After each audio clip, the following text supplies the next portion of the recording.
నమస్తే, మీ senior journalist దేరంగల Krishnaiah. ఈరోజు ప్రధాన అంశం పులివెందుల రాజకీయం స్పెషల్ స్టోరీ అనే అంశంపై విశ్లేషణ. పులివెందుల అంటే పులివెందుల నియోజకవర్గము అంటే వైఎస్ కుటుంబీకుల అడ్డా అనేది నేను ప్రతి వీడియోలో చెప్తున్న అంశమే. ఈ విషయాన్ని పక్కన పెడితే పులివెందుల అడ్డదిడ్డంగా తెలుగుదేశానికి తయారు అయ్యిందా? ఒకప్పుడు ఉండే వైసీపీ అడ్డా ఇప్పుడు అడ్డంగా తెలుగుదేశం ఖాతాలోకి వెళ్తుందా అనే సందేహం రాక మానదు. ఇది నేను ఎందుకు చెప్తూ ఉన్నాను అంటే, గత అసెంబ్లీ ఎన్నికల నుంచి బీటెక్ రవి జగన్మోహన్ రెడ్డికి పోటీగా నిలబడ్డాడు. అప్పటి నుంచి ఓటింగ్ శాతం తగ్గింది అని, ఓటింగ్ శాతం తగ్గించాము అని, అప్పట్లో 1,10,000 ఉన్నటువంటి 90,000 ఉన్నటువంటి మెజార్టీని చాలా తగ్గించాము అని బీటెక్ రవి జగన్పై పోటీ చేసిన అనంతరం ఆయన చెప్పుకుంటూ వచ్చారు. రాను రాను ఆ పోరాట పటిమ అదేవిధంగా కొనసాగుతూ ఉందా అనే ప్రశ్న రాక మానదు. ఎందుకు అంటే, ముఖ్యంగా ప్రతి ఎన్నికల విషయంలో మాజీ ముఖ్యమంత్రి జగన్మోహన్ రెడ్డి ఆయన సంకేతం, ఆయన యొక్క ఉద్దేశం నేనే బలం నేనే బలగం అనే ఉద్దేశంతో ముందుకు నడిచే పరిస్థితి. అయితే ఆయన బలగం బలహీనం అవుతుంది అని చెప్పడానికి నిదర్శనం ముఖ్యంగా ఆంధ్రప్రదేశ్ రాష్ట్రంలో ఎమ్మెల్సీ ఎలక్షన్స్. ఆ ఎమ్మెల్సీ ఎలక్షన్స్లో రాయలసీమలో భూమిరెడ్డి రాంగోపాల్ రెడ్డి తనదైన శైలిలో ఎమ్మెల్సీ సీటును కైవసం చేసుకున్నాడు. అంటే అది ఎవరి తప్పిదం? బలమా బలహీనత? ఒక్కసారి జగన్మోహన్ రెడ్డి ఆలోచించాల్సిన అంశం. అటు తర్వాత ఆ విషయాన్ని పక్కన పెడితే పులివెందులకు సంబంధించి, పులివెందుల విషయాలకు సంబంధించి, పులివెందుల రాజకీయ అంశాలకు సంబంధించి ప్రతిసారి రాజకీయంలో పులివెందుల నేతలు, వైఎస్ కుటుంబీకులు వెనకడుగు వేస్తూనే ఉన్నారు. దానికి ప్రధాన కారణం నీటి సంఘాల ఎన్నికలు కావచ్చు. నీటి సంఘాల ఎన్నికల్లో బీటెక్ రవి సోదరుడు ఆయన తుంగభద్ర హై లెవెల్ ప్రాజెక్టు చైర్మన్గా పదవి బాధ్యతలు చేపట్టాడు. ఆ నీటి సంఘాల ఎన్నికల్లో ఓటమి పాలు అయ్యారు వైసీపీ మొత్తం అంతా కూడా. ఇది నిదర్శనం కాదా? అటు తర్వాత ఇంకొక అంశం ఏమిటి అంటే, ముఖ్యంగా ఉప ఎన్నికలు జరిగాయి. జెడ్పీటీసీ పులివెందుల ఉప ఎన్నికలు. ఆ ఉప ఎన్నికల్లో నువ్వా నేనా అనేటట్లు పోటాపోటీగా ఇరువురు కూడా రాజకీయ రంగంలోకి దిగాల్సిన పరిస్థితి. కానీ పోటాపోటీగా రాజకీయ రంగంలోకి దిగింది బీటెక్ రవి. పులివెందుల ఇన్ఛార్జి రవి దిగాడు.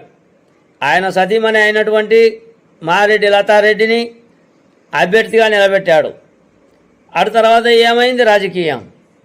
మారెడ్డి లతారెడ్డి విపరీతమైన మెజార్టీతో ఆమె గెలిచింది. ఇది ఓటమి పులివెందులకు రాజకీయం కాదా వైఎస్ కుటుంబీకులకు? ఇట్లా చెప్పుకుంటూ పోతే వైఎస్ కుటుంబీకుల అడ్డదిడ్డ అయ్యింది. ఇది మా అడ్డా అంటున్నారు తెలుగుదేశం నేతలు, ముందుకు నడుస్తూ ఉన్నారు. ఎమ్మెల్సీ ఎన్నికలు భూమిరెడ్డి రాంగోపాల్ రెడ్డి, స్థానిక సంస్థల ఎన్నికలు అదే, నీటి సంఘాల ఎన్నికల్లో తెలుగుదేశం, ఉప ఎన్నికల్లో తెలుగుదేశం. మారెడ్డి లతారెడ్డి జెడ్పీటీసీ అభ్యర్థి అయ్యింది.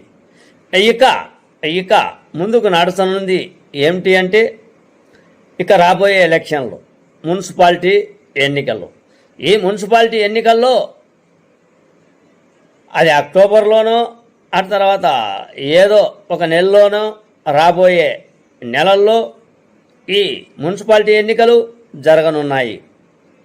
ఈ మున్సిపాలిటీ ఎన్నికల్లో కూడా మేము జెండా ఎగరవేస్తాం. మొత్తం 33 వార్డులను గెలుచుకొని తీరుతాం.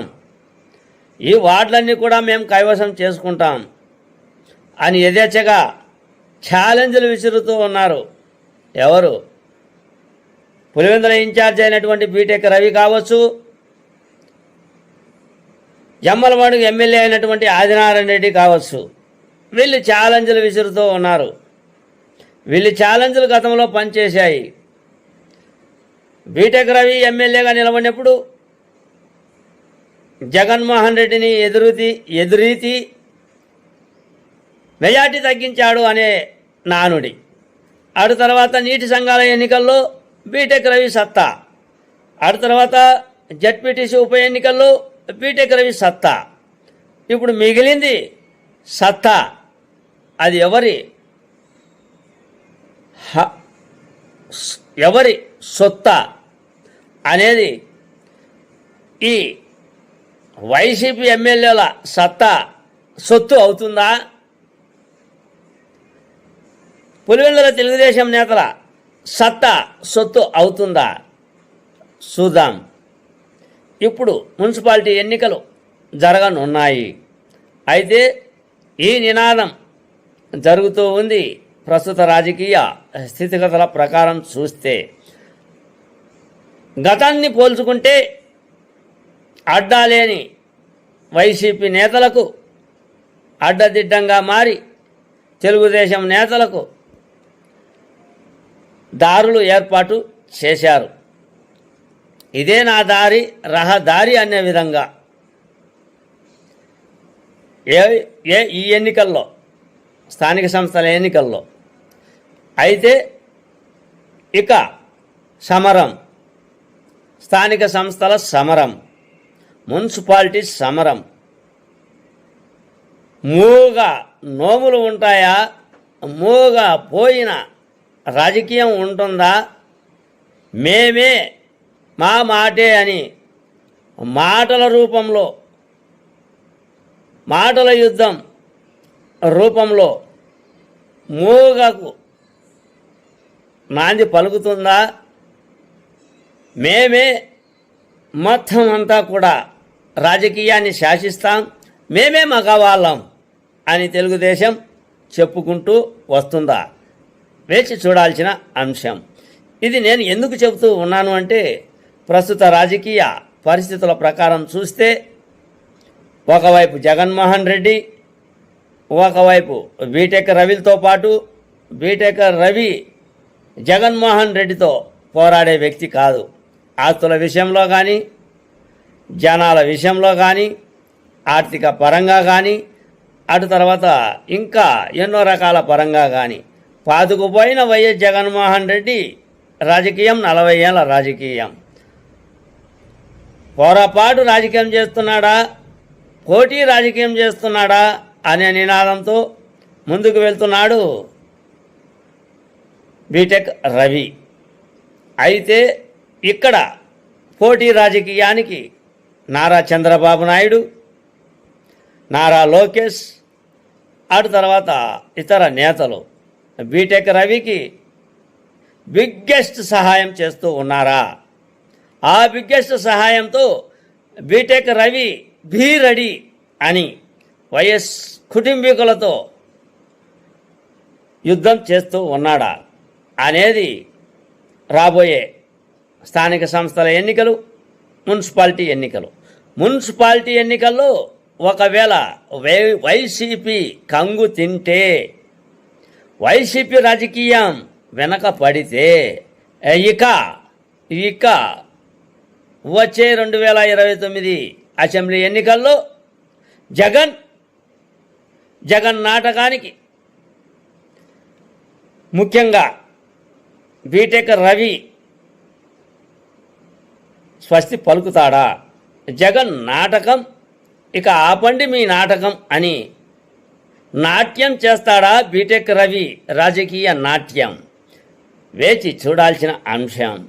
ఇది నేను గతంలో గెలుపోటములు వైసీపీ గురించి, తెలుగుదేశం గురించి, ప్రస్తుత రాజకీయం గురించి, ప్రస్తుతం జరుగుతున్న రాజకీయ అంశం గురించి, పులివెందుల రాజకీయ విశ్లేషణ అప్డేట్ చెప్పుకుంటూ వచ్చా అనేదే నా చిన్న సారాంశం. మీ సీనియర్ జర్నలిస్ట్ దేరంగుల కృష్ణయ్య. నమస్తే.